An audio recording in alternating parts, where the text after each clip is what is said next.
ఇక మొదలెడదామా?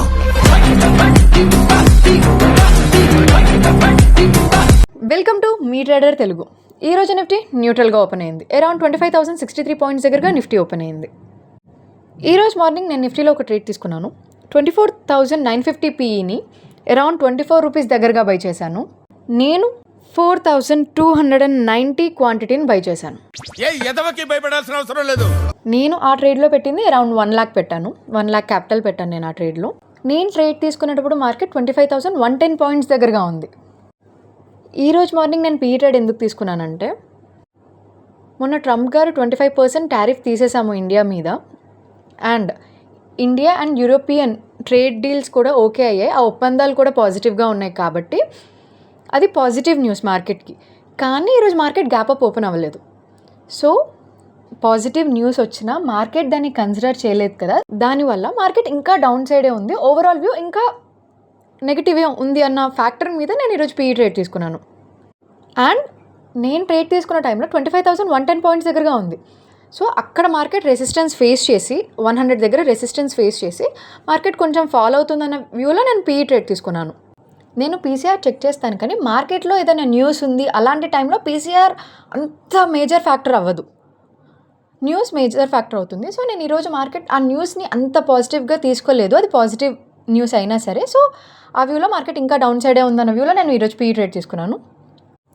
అండ్ మీ వీడియోస్లో మీరు ఏదైనా నాలెడ్జ్ కూడా షేర్ చేయండి, జస్ట్ మీ ప్రాఫిటే చూపిస్తున్నారు అంటున్నారు కదా. నేను ఫ్రమ్ ఈ వీకెండ్ నుంచి నేను ఒక ఎవ్రీ సాటర్డే ఆర్ సండే నేను ఒక వీడియో పోస్ట్ చేస్తాను regarding only about option buying.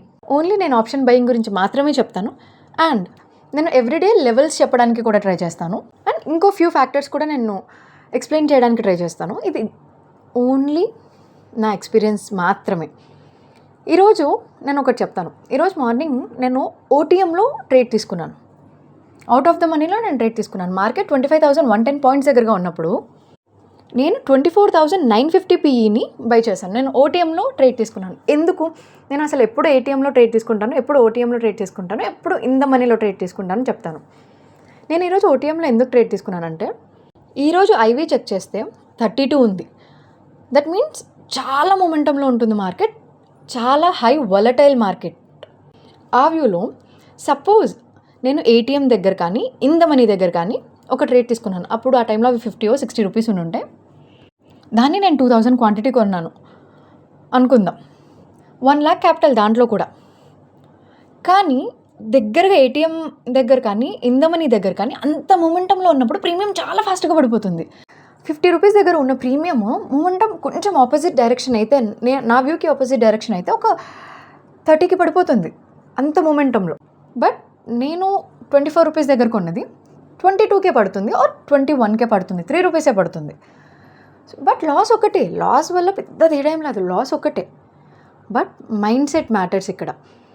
నేను అంత ప్యానిక్లో ఒక 20 రూపీస్ ప్రీమియం పడిపోతే భయపడతాను, అయ్యో మళ్ళీ వస్తుందా. ఈవెంట్తో నేను మార్కెట్ మళ్ళీ పడుతుంది అన్న వ్యూలో ఉన్న ఆల్ ఫ్యాక్టర్స్ కన్సిడర్ చేసినా కూడా ఒక భయం స్టార్ట్ అవుతుంది. అయ్యో ప్రీమియం 20 రూపీస్ పడిపోయింది, ఈరోజు ఎక్స్పైరీ కదా అన్న భయం స్టార్ట్ అవుతుంది. అదే 2 రూపీస్ పడే ప్రీమియంకి నేను కొంచెం టైం తీసుకోగలుగుతాను. Loss is the same, loss ఏం పెద్ద తేడా ఉండదు, ఒకే లాస్ ఉంటుంది. హై మొమెంటం ఉన్నప్పుడు నేను ఓటీఎం దగ్గర బై చేస్తాను. ఎందుకు? సపోజ్ మన డైరెక్షనే వస్తే ఆ ప్రీమియమ్స్ కూడా పెరుగుతాయి. అంత మొమెంటంలో ఉంటుంది కదా మార్కెట్, సో ఆ ప్రీమియమ్స్ కూడా బాగా పెరుగుతాయి. నేను నా మైండ్ సెట్కి తగ్గట్టు బై చేస్తాను. ఓటీఎం దగ్గర బై చేయాలా, ఏటీఎం దగ్గర బై చేయాలా అని. సో నేను అనుకున్నట్టే మార్కెట్ ఫాల్ అయింది. నేను 2,000 క్వాంటిటీని అరౌండ్ 37 రూపీస్ దగ్గరగా సెల్ చేసేసాను. ఆ టైంలో మార్కెట్ 25,080 పాయింట్స్ దగ్గరగా ఉంది. ఇంకొంచెం మార్కెట్ ఫాల్ అయింది. అక్కడ నేను 975 క్వాంటిటీని సెల్ చేసేసాను. అరౌండ్ 68 రూపీస్ దగ్గరగా సెల్ చేసేసాను. ఆ టైంలో మార్కెట్ 25,010 పాయింట్స్ దగ్గరగా ఉంది. మార్కెట్ ఇంకా ఫాల్ అయింది. 24,950 పాయింట్స్ దగ్గరగా ఫాల్ అయినప్పుడు నేను ఇంకో 260 క్వాంటిటీని సెల్ చేసేసాను. 93 రూపీస్ దగ్గరగా సెల్ చేసేసాను. అండ్ కొంచెం ప్రీమియం పడిపోతున్నప్పుడు నేను 390 క్వాంటిటీని కూడా 90 రూపీస్ దగ్గర సెల్ చేసేసి రిమైనింగ్ క్వాంటిటీని నేను హోల్డ్ చేయాలనుకున్నాను. సరే ఇంకొంచెం మార్కెట్ పడుతుందేమో లెట్స్ సీ అన్న దాంతో నేను ఇంకా రిమైనింగ్ క్వాంటిటీని కూడా హోల్డ్ చేయాలనుకున్నాను. But second candle green candle form అయింది. నా ప్రీమియం 50 రూపీస్ దగ్గరగా పడిపోయింది. నేను రిమైనింగ్ 700 క్వాంటిటీని 50 రూపీస్ దగ్గర సేల్ చేసేసి ఈరోజు నేను 1,33,337 ప్రాఫిట్ బుక్ చేశాను. అరౌండ్ 1,34,000 ప్రాఫిట్ బుక్ చేశాను నేను ఈరోజు. సో ఈరోజు నా ట్రేడింగ్ అలా గడిచింది. ఈరోజు నేను పెట్టిన క్యాపిటల్కి 100% రిటర్న్ వచ్చింది. అండ్ ఇంకొక టాపిక్ గురించి మాట్లాడదాం. కొంతమంది లైక్ నువ్వు ఈజీగా పీ ట్రేడ్ తీసుకుంటున్నావు, సీ ట్రేడ్ తీసుకుంటున్నావు అలా అంటున్నారు. బట్ మార్నింగ్ నేను ఈరోజు ఒక విషయం చెప్తాను. సెకండ్ 10 మినిట్స్ క్యాండిల్ ఫామ్ అయినప్పుడు గ్రీన్ క్యాండిల్ ఫామ్ అయింది. నేను ఎగ్జిట్ అయిపోయాను ట్రేడ్ని. తర్వాత నేను ఎటువంటి ట్రేడ్ తీసుకోలేదు. థర్డ్ 10 మినిట్స్ క్యాండిల్ కూడా చాలా స్ట్రాంగ్ గ్రీన్ క్యాండిల్ ఫామ్ అయింది. చాలా స్ట్రాంగ్ గ్రీన్ క్యాండిల్ ఫామ్ అయ్యి కన్ఫర్మేషన్ క్యాండిల్ అయింది అది. ఆ క్యాండిల్ మిడిల్లో ఉన్నప్పుడు సూపర్ ట్రెండ్ అప్ సైడ్ చూపించింది. అక్కడ నుంచి మార్కెట్ పెరుగుతుందనే సూపర్ ట్రెండ్ అప్ సైడ్ చూపించింది. And third 10 minutes candle confirmation candle లాగా చాలా స్ట్రాంగ్గా ఫామ్ అయింది. కానీ మార్కెట్ పెరిగిందా? దాని తర్వాత మార్కెట్ మళ్ళీ పడింది. సో మార్కెట్లో ఆల్ టైమ్స్ ఆల్ ఇండికేటర్స్ పనిచేస్తాయని ఉండదు. మార్కెట్ ఫాలో అయ్యాక అదే సూపర్ ట్రెండ్ డౌన్ సైడ్ చూపించింది. మార్నింగ్ అంత మొమెంటంలో ఏ ఇండికేటర్ వర్కౌట్ అవ్వదు. First of all it is very clear. And నేను ఇంకొన్ని కామెంట్స్ని డిలీట్ చేసేసాను. Because okay, it's every one right to say their opinion. ప్రతి ఒక్కరికి వాళ్ళ వాళ్ళ ఒపీనియన్ చెప్పే హక్కు ఉంటుంది. బట్ ఒక వాగ్వివాదం జరుగుతూనే ఉంది. నువ్వు పర్మిషన్ ఉంటాయి దొక్కు దోలు డాష్. This is my life, my pressure, my decision, my kick. First time కదా కొంచెం ఎక్కువైంది. ఎవరికై ఫస్ట్ టైం? 20 సంవత్సరాల నుంచి డే నైట్ తాగుతున్నాను రా. గుడ్డు తెలుసా నీకు? దాంట్లో కొంతమంది కొంచెం ఉపయోగించకూడని భాష ఉపయోగించారు. సో నేను కొన్ని కామెంట్స్ డిలీట్ చేసేసాను. అండ్ నేను కామెంట్స్ని కన్సిడర్ చేస్తాను. Because I'm not the one and only person. నేను అనుకున్నది రైట్ అని బిలీవ్ చేయను. కన్సిడర్ చేస్తాను, బట్ నేను నా వ్యూ కూడా నేను చెప్తున్నాను. అండ్ నా ఛానల్ మెయిన్ మోటివ్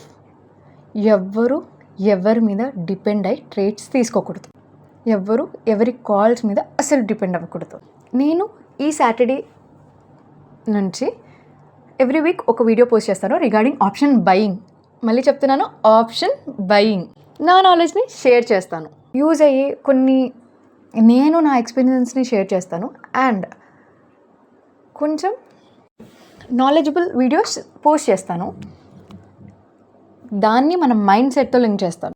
సో ఎలాంటి మైండ్ సెట్ ఉన్నప్పుడు ఎలా ట్రేడ్ తీసుకోవాలి, అసలు ఏ ట్రేడ్స్ తీసుకోవడం కరెక్ట్, ఎప్పుడెప్పుడు ట్రేడ్స్ తీసుకోవడం కరెక్ట్, ఏ మైండ్ సెట్కి ఎలాంటి ట్రేడ్ హెల్ప్ అవుతుందో అన్న దాని గురించి నేను క్లియర్గా నాలెడ్జ్ని మైండ్ సెట్తో లింక్ చేసి చెప్తాను. మీరు మార్కెట్లో ఎలాంటి ప్రాబ్లమ్స్ ఫేస్ చేస్తున్నారు with your mind set comment చేయండి. సో దట్ నేను నా ఫర్దర్ వీడియోస్లో నేను దాని రిలేటెడ్గా ఎక్స్ప్లెయిన్ చేస్తాను. And that's it for the video. ఇంతకీ మీరు ప్రాఫిట్ బుక్ చేశారా, లాస్ బుక్ చేశారా? కామెంట్ చేయండి. Thank you. మీరు చూసింది కొంతే, చూడబోయేది ఇంకెంతో. అందుకే సబ్స్క్రైబ్ చేసుకోండి.